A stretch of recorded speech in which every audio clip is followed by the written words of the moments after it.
In this guide, I'm going to show you how to download and play Call of Duty Black Ops 2 here in PS4 and PS5 in 2026. That's right, this game is finally out, and what you're going to want to do is just follow this guide.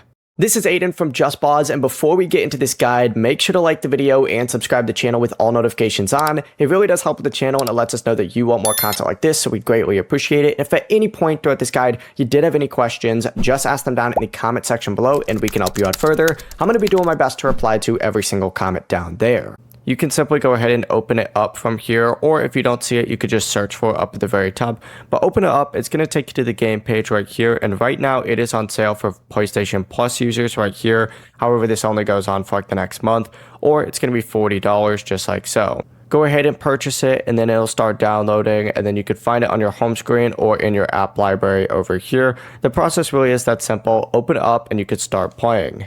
Before you do leave, make sure to like the video and subscribe to the channel with all notifications on. It really does help with the channel, and it lets us know that you want more content like this. We'd greatly appreciate it. And if at any point throughout this guide you did have any questions, just ask them down in the comment section below, and we can help you out further. I'm going to be doing my best to reply to every single comment down there. Peace.